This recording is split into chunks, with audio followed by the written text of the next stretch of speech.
Thank you for that. They also have some interesting links with the topic of today. I was talking with you about what Synchron is offering. I think you are the first in the industry, as far as I know. Of course, you do parts forecasting, optimization. You do things like the whole inventory management stuff, parts pricing, complicated things as value pricing. But the interesting thing, where we're also getting into that, is value-based pricing for contracts.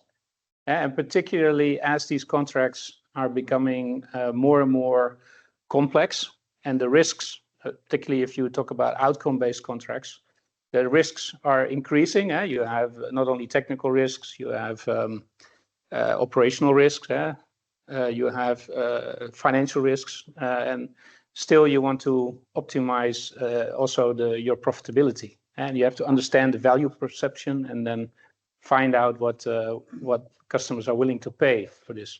So that's a very interesting development. So this gentleman here is from Synchron. He can tell you all about it. And then Service One. I think the link with Service One, one of the key propositions for Service One is the, let's say, planning and optimization of field service companies, the field service planning optimization. And the interesting link with that is particularly if you then switch to predictive services, then you see that these type of forecasting, planning of field resources is becoming exponentially more complex, because you are suddenly trying to combine jobs in the same visit. So you have to have a much more comprehensive planning system.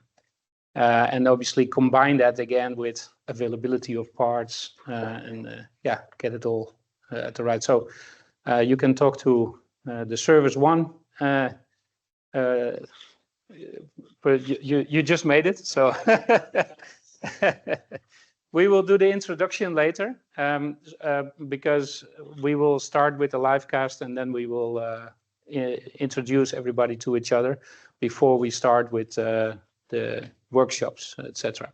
So going through the agenda, or first of all the messages, we will be maybe taking some pictures and even videos. If you do not want to be seen, because we may use that in our social media stuff. If you don't want to be in any of these pictures, just maybe let Daniel know, or Mike. Mike is in the back. And then we will make sure you stay completely anonymous. Then, oh, too fast. One back, yeah. So how did we come about? So as I said, this 1 year ago, the advisory board identified all kinds of topics. This is the last one for this year. So we started in Zurich with engaging people in the world of skill shortages. Then we went to Munich. We spoke about AI, using AI to excel with services. We identified the top 10 AI use cases that is implemented by most service organizations in the world. Last time in Düsseldorf, we spoke about rethinking the customer service journey with digital. Very interesting, like how do you manage customer experience, particularly also with the digital touch points? How do you set up personalization? That was quite inspiring. And we got a whole bunch of best practices that are online, available to the members. And then this is the last one today. At the end of the session tomorrow, I will also take you through the agenda of next year, which was defined by the advisory board already in October. Then, just going to stand on the other side so I can read it as well. So what we're going to do today is, first of all, we will present the outcome, the research outcome, and then we're going to have a couple of workshops which are really intended to validate the outcome with the experience that we all have around the room, yeah? And then to see if that resonates, and particularly talk about how to deal with all these different challenges. Then tomorrow morning, we will try to address one of the key challenges that we found, and that is how do you identify and create new digital services? And particularly if you want to get some, let's say, important stakeholders, or if you want to involve your customers. So it's a methodology that we have used in the past, but we're always interested in improving it also. And that's going to perhaps be something useful. And then also we're focus is on trying to compare our experiences in how to do that best. What can we improve let's say, involve better the right stakeholders for your customers. So the timing is, we had our lunch, hopefully, except for you maybe. Then we start with Annick with the research presentation. Right after the presentation, we will have Roger, who will, there you are, Roger, Roger Durham, who will share with us some a practical case. Yeah? So very, very interesting case on, let's say, same topic. And then tonight, after that, we have two sort of workshops, roundtable sessions. One talking about the key success factors in thriving with digital services, and the other one is about value perceptions and how to sell these digital services. Tonight we will have this evening program, which basically is a dinner in a restaurant nearby, and then tomorrow morning we start at 8:30 again with a light breakfast. So those who prefer a heavy breakfast should be prepared already. And then we start with this digital service ideation workshop. So it's sort of taking you through the details of this whole methodology, and then see what comes out. And then we'll be finished at around 12, and then we offer you a lunch before you go off. Okay, then it's all yours, Nick. Thank you. I'm just checking if people can hear me. You have to turn off, switch it off. So indeed, I would like to share with you some of the outcomes of the research that we did. And before I start sharing the results, I would just like to inform you on some concepts that we use for the research. Also to ensure that we talk the same language in the coming day, basically. And to start with a definition, what do we see as digital services? So digital services are services that are provisioned to the customer by service providers to transfer of information using either digital platforms and/or service ecosystems.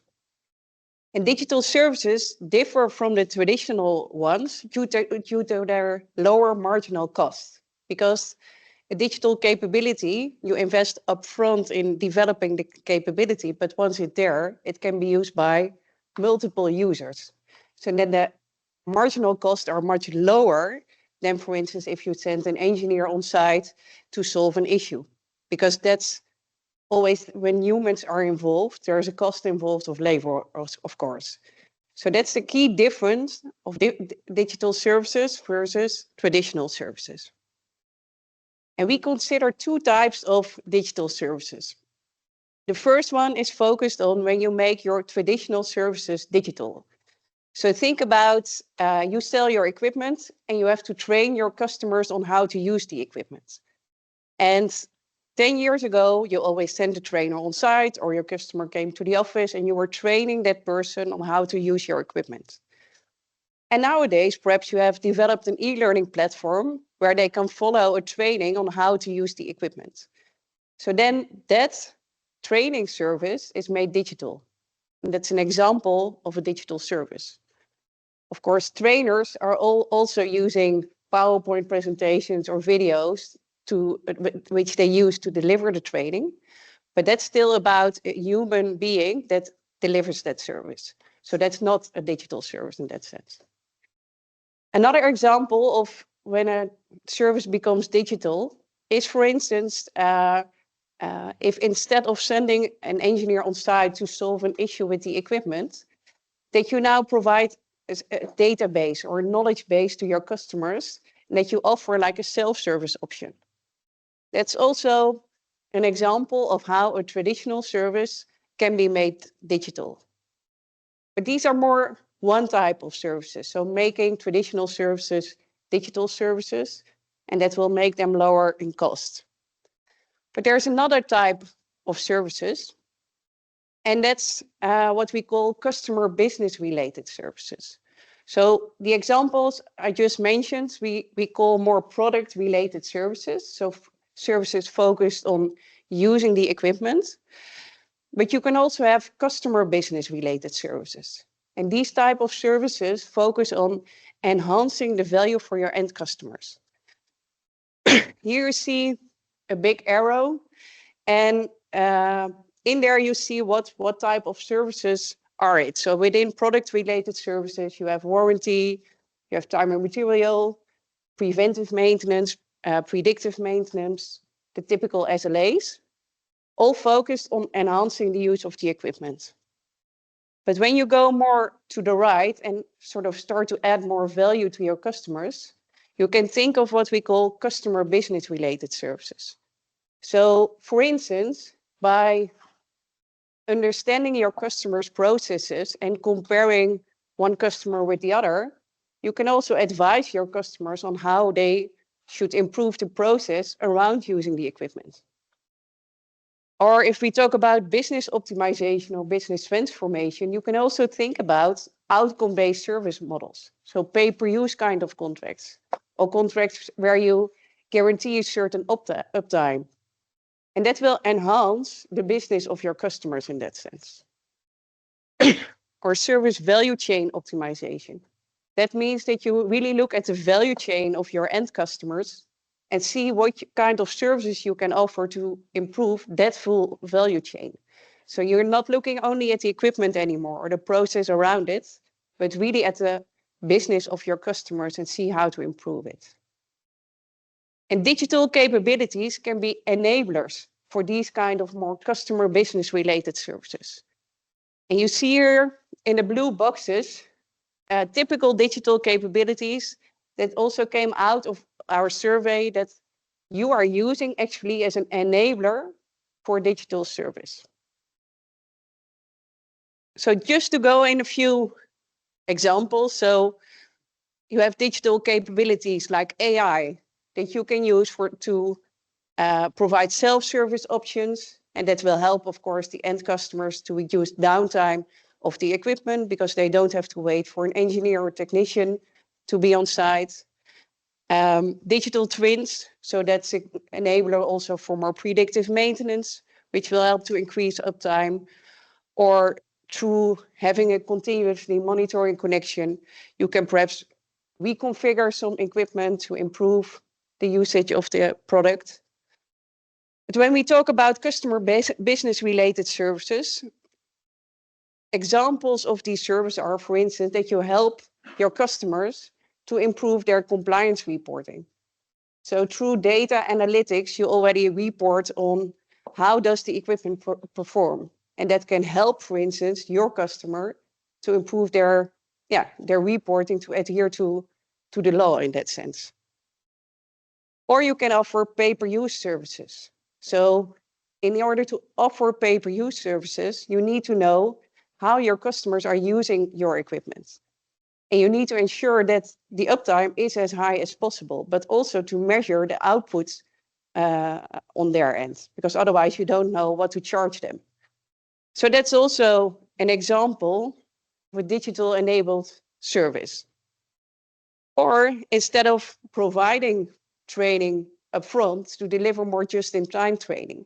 For instance, by tracking the behavior of the operators that use your equipment and spotting, hey, perhaps there's an improvement in the process, and provide just-in-time training to an operator, saying, okay, have a look at this video, and that will help you to optimize the production performance, for instance.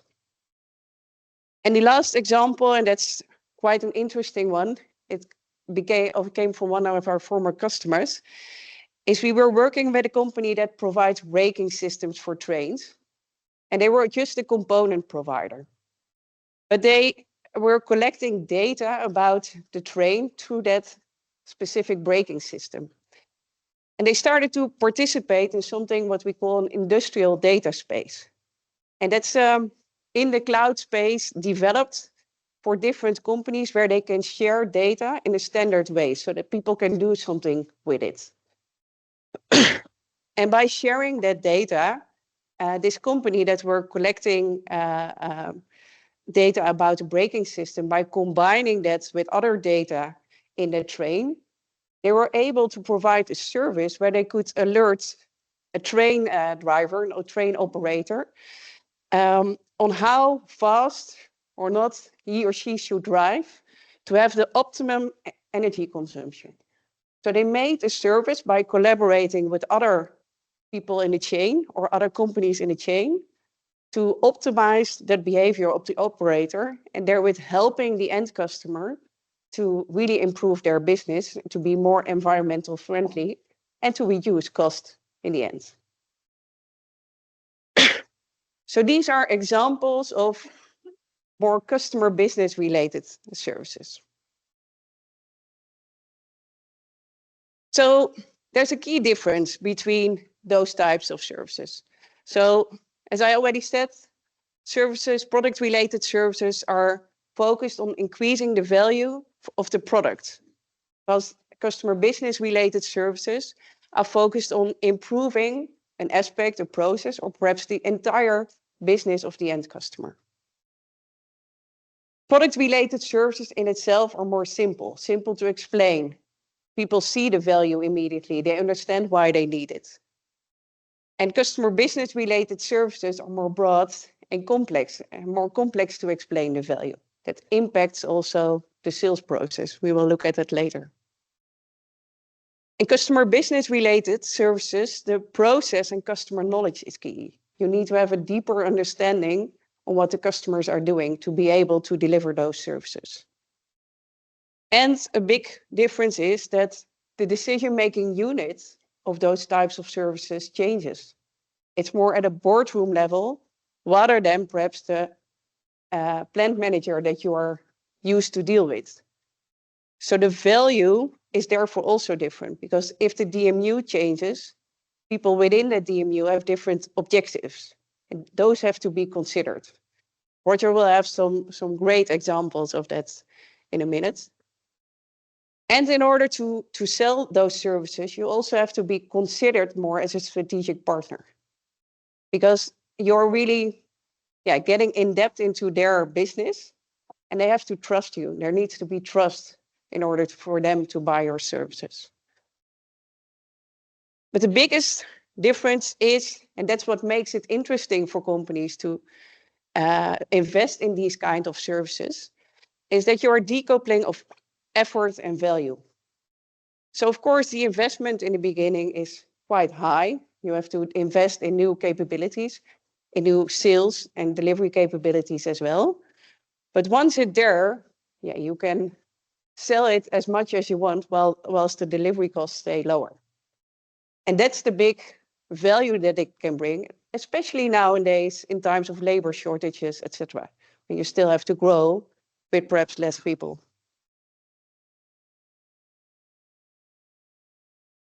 But digital services and digital enabled services in itself don't add value to your customers. You really have to define the value of digital services. Like, no one buys a service just simply because of the fact that it's digital. And the customer that you are dealing with, he has to sacrifice quite a bit before he or she can do business with you. There's a price to be paid for the service, of course. But there's also time to be spent on using the service, on getting familiar with the service. And perhaps there's a conflict.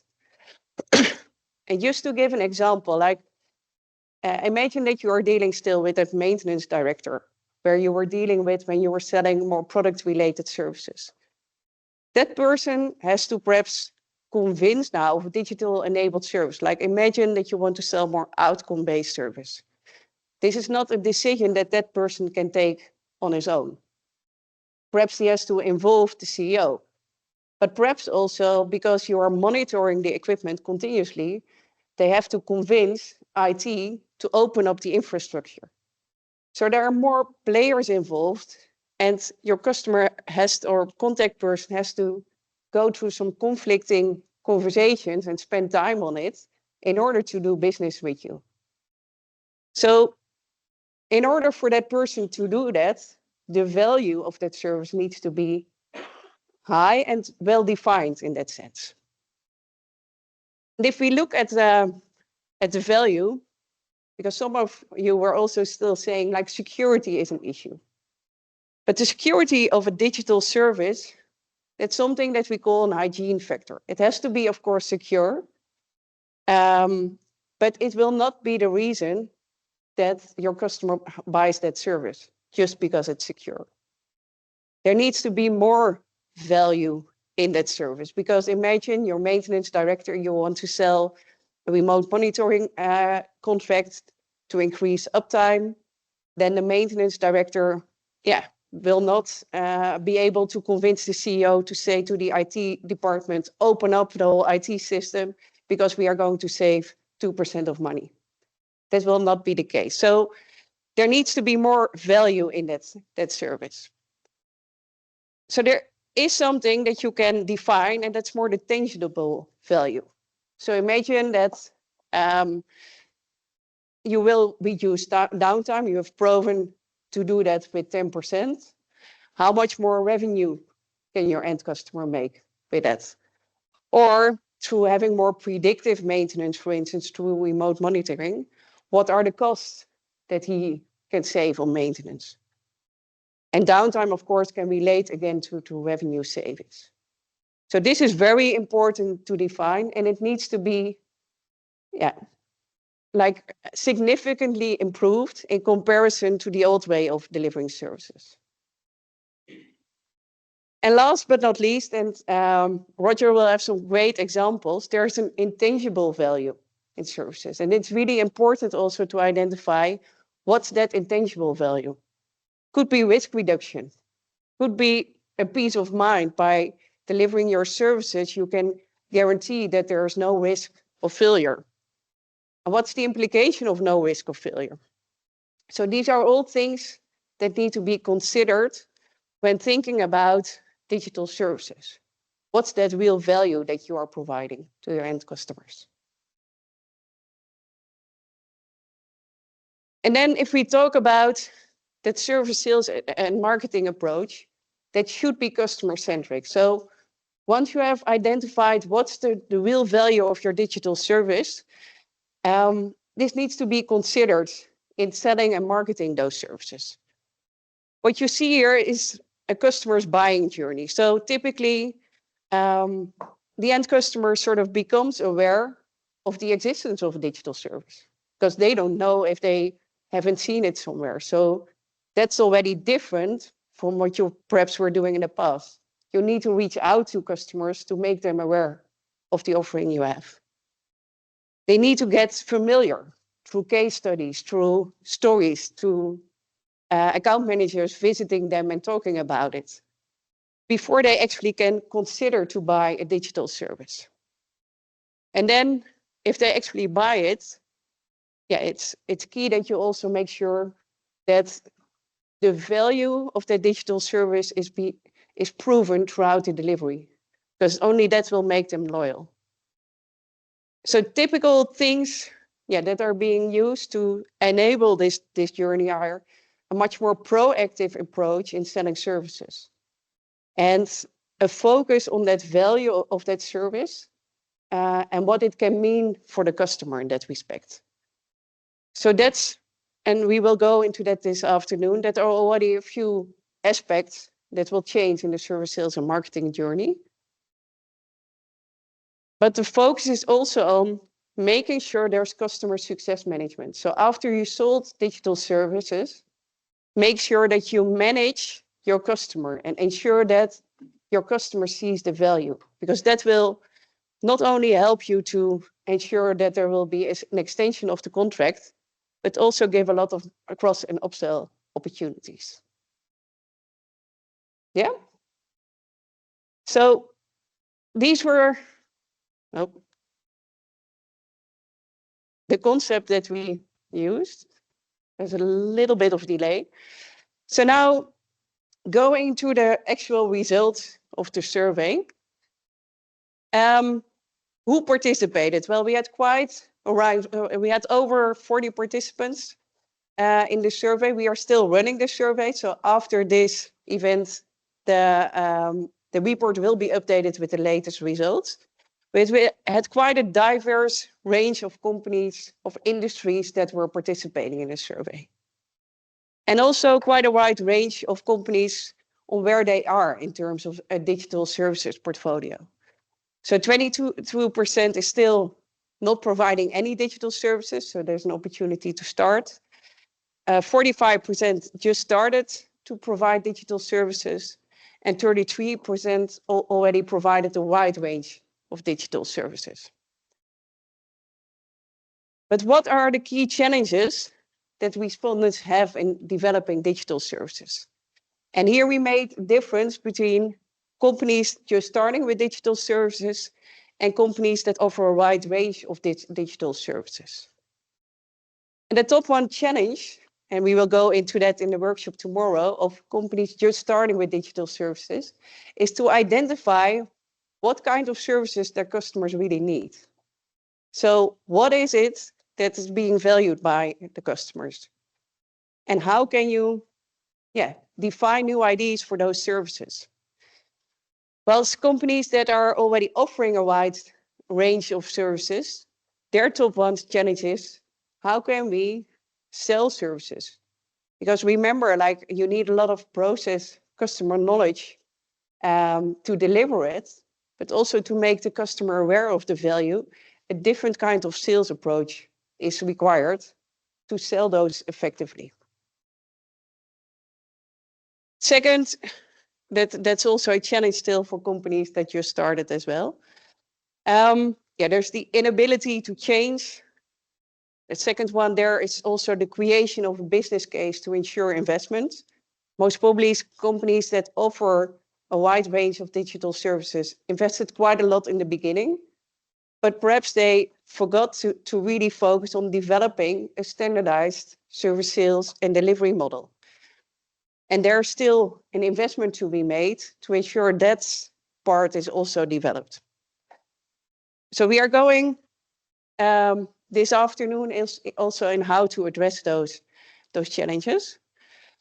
But what are the key success factors? And here, again, we made that distinction between companies that just start to offer digital services and companies that already offer a wide portfolio of digital services. And funny enough, the top three was the same for both types of companies. So number one was to have the right company culture. So the right mindset to focus on developing those digital services and making that a success, and having belief in that digital service can provide value to end customers. The second one, a proactive service sales opportunity identification approach. As I said, digital services in itself don't provide value. You have to define it. So your customers will also not know what the value is. So you have to proactively reach out to them to make them aware of what you are offering and what's the value offered in that sense. And the third one is a standardized global service operating model. Because in order to scale, it needs to be standard.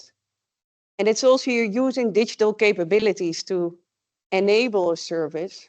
So it cannot be that every country is doing its own thing while using the same capability.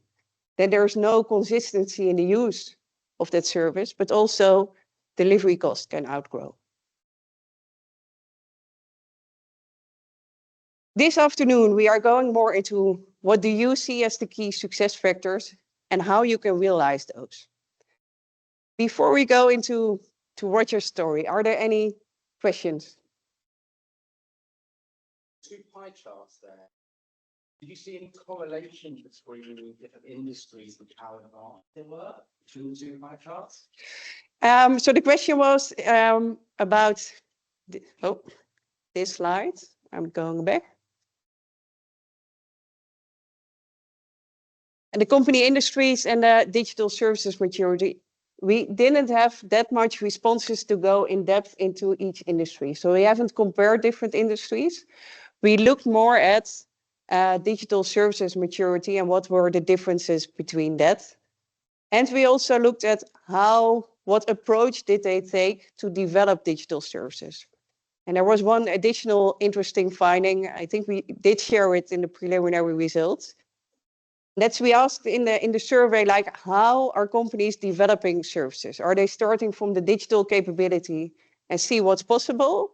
Or do they follow a systematic approach, starting from customer research, identifying needs, and then develop services? And there we did identify companies starting from customer research eventually are more successful in that sense. I hope this answered your question. Oh. Yes, just 10% manufacturing seems to be low. Are not some of these? Yeah. Okay. Yeah, that's right. So the question was, manufacturing is low. These are indeed all manufacturing companies, but focusing on different industries. Yuri. Slide number 6, please. Yeah.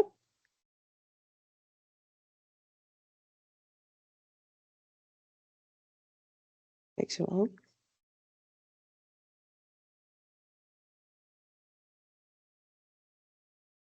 6 or 7?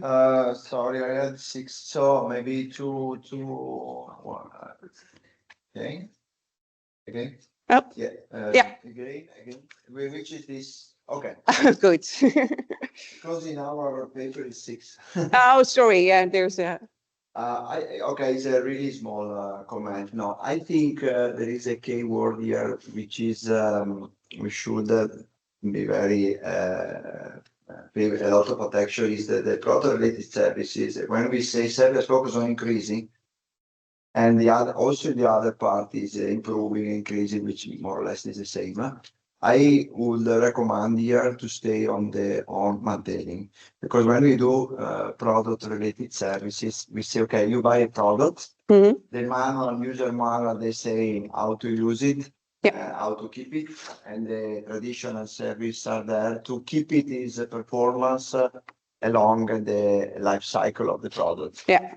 While the customer business ready service should be service that help to optimize, increase, improve the investment, which a normal service doesn't do.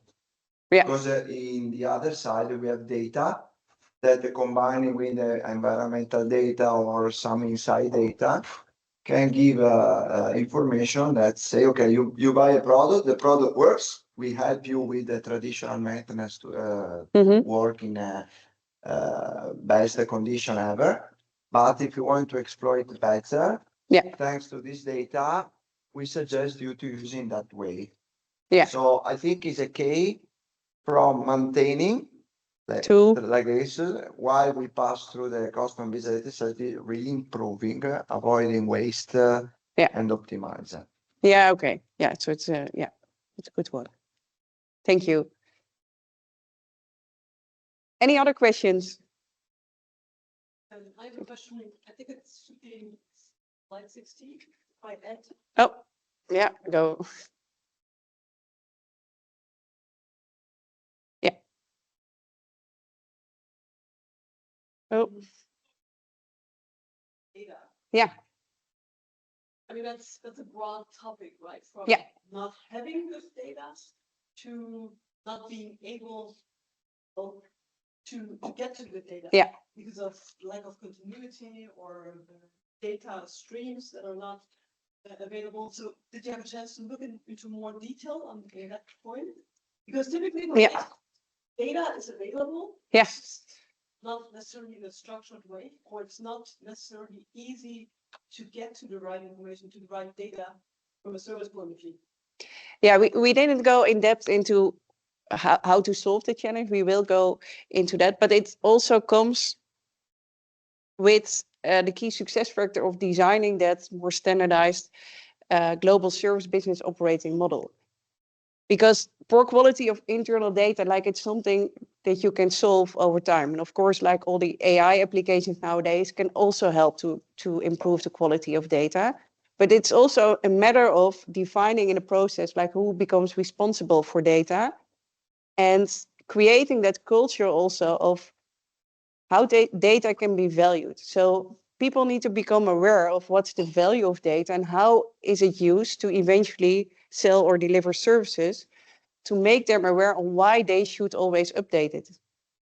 And then, of course, you need to have the right software, preferably also AIs that already suggest, okay, perhaps it should be like this to make their life easier. But that could be a way to tackle that challenge in that sense. Yeah.